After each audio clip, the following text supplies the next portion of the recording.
This is the Maxamet version of the Spyderco Sage 5 Lightweight. And today I want to do a little test on video to see if I can restore the edge on a Maxamet blade using very inexpensive ceramic abrasives. Because when it comes to Maxamet, I've stumbled upon a lot of videos where people said that if you ever want to sharpen Maxamet, you should only use diamond abrasives. You get your Maxamet knife, it has a good edge from the factory, but if you don't know how to sharpen, if you are a beginner, and if you don't have very good quality diamond abrasives, you shouldn't even attempt to sharpen it. And that to me seemed a bit strange, because I've been using Maxamet, I've been testing it, and yes, I've always used diamond abrasives, but I don't think that regular ceramic abrasives cannot sharpen Maxamet. I mean, the reasons behind it seem to be very logical. Maxamet is run very hard. Some people who have tested it said that 67 HRC is not an uncommon number, and they have tested Maxamet even at in the low 70s, which is very, very hard. So it kind of makes sense that regular ceramic abrasives would not be able to cut that steel. I don't think that's necessarily true. Now, this is a strop that I made myself a long time ago. It's loaded up with white Bark River stropping compound. I still enjoy using this. When it comes to diamond abrasives, they do a much quicker job at sharpening. That's true for diamond plates, resin bonded diamond stones, and of course, stropping compound.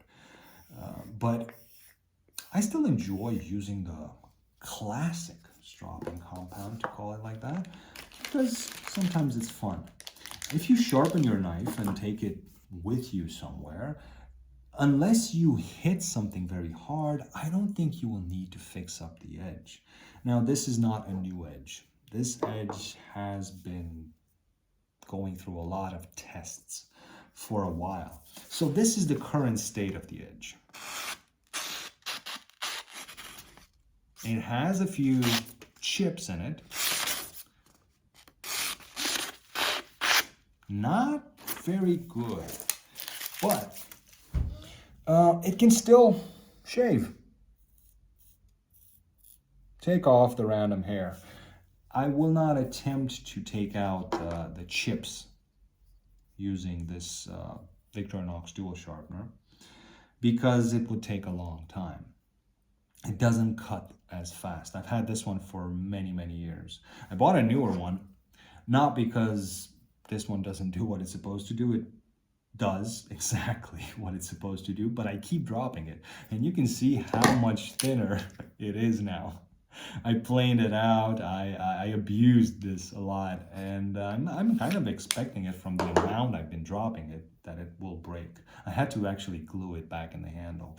I kept washing it, and water got in there, affected the glue.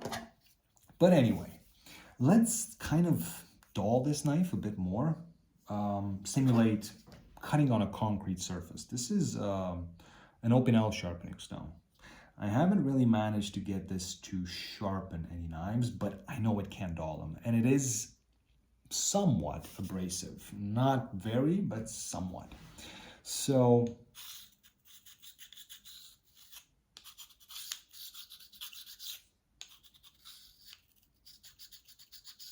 let's do that. And right now, the knife is dull. Now, I wouldn't want to push much harder than that, but let's see.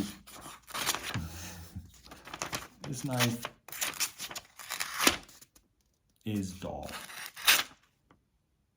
Can still break paper, but that's about as far as she goes. So, let's see where we're at. Can I get a somewhat usable edge out of this? As far as my experience goes, only YouTubers have shaving sharp edges in their pockets. I've never met a person who actually uses knives who had even paper slicing sharp edge in their pocket. It's usually in a very bad state, but oddly enough, they're set at low edge angles. Sometimes the blades are thinned out. That's how my grandfather always carried his knife. Simply because when you have a thin grind, a low edge angle, it'll keep cutting even when it's somewhat dull.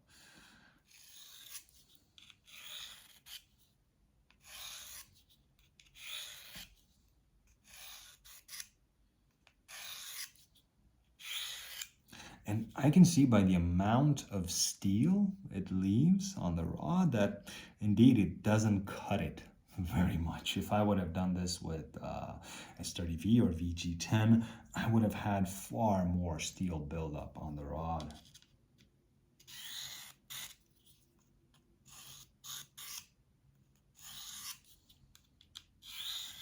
Now this knife has been through a lot.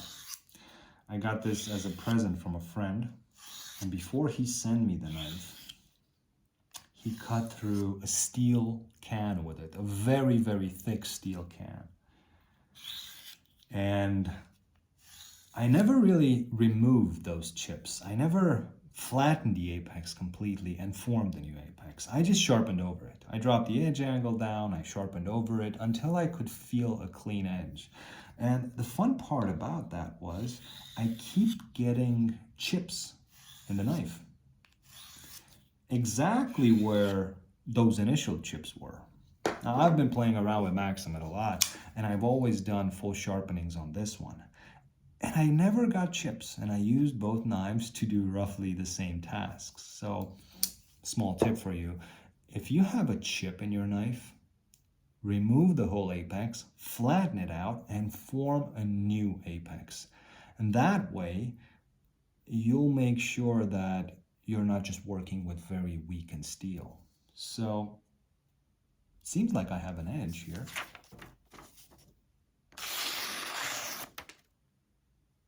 And it's not perfect, but seems like I could sharpen it. Let's just strop it on this classic stropping compound.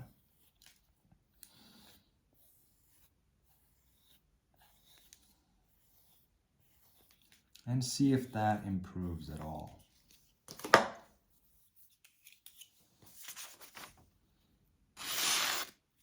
Okay, I still have a small hiccup there. But if I go through it really slowly,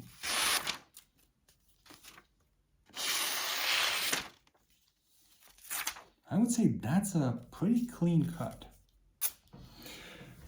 So apparently, you can sharpen Maxamet on very inexpensive, I wouldn't say low quality, I would say very inexpensive regular ceramic abrasives.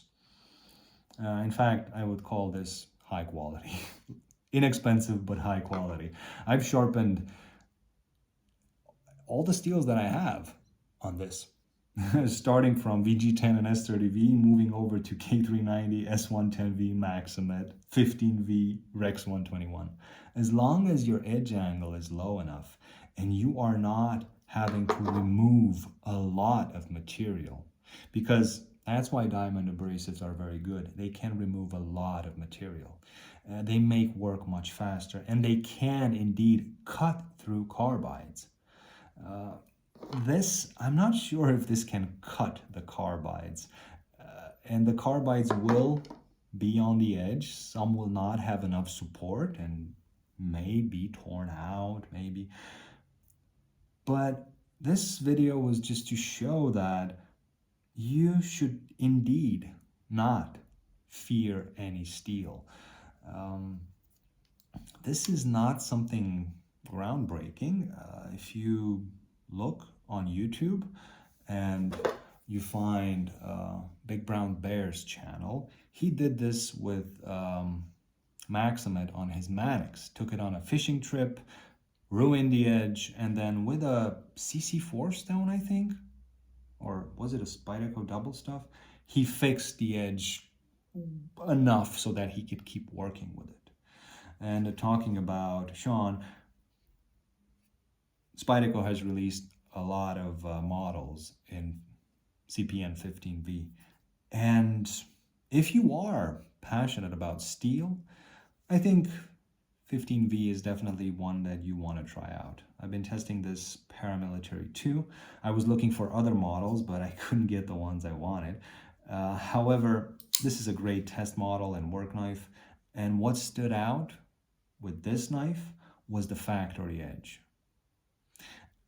My Bradley 2 still holds the record for having the sharpest factory edge I've ever gotten on a Spyderco knife. I just had to strop it a bit and it would whittle hair. This one had to strop it a bit more to whittle hair. However, it had a level of aggression that it kept. About a week, I kept cutting through cardboard and plastics and whittling wood and stropping the edge back as well as I could. And I was really shocked or amazed in a very pleasant way to see that it kept that level of aggression. And that's what I like about the steel.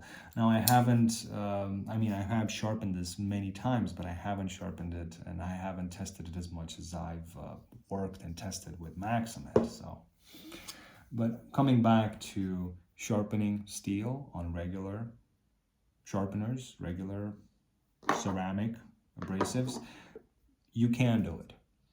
Just understand that it's going to be slower, and if you indeed want the best possible edge out of your very hard super steels, then yes, indeed, working with high quality diamond abrasives is the smart choice. But just maintaining the edges, putting a decent edge on a knife that you can actually use. Does this shave? Yeah, it removes hair.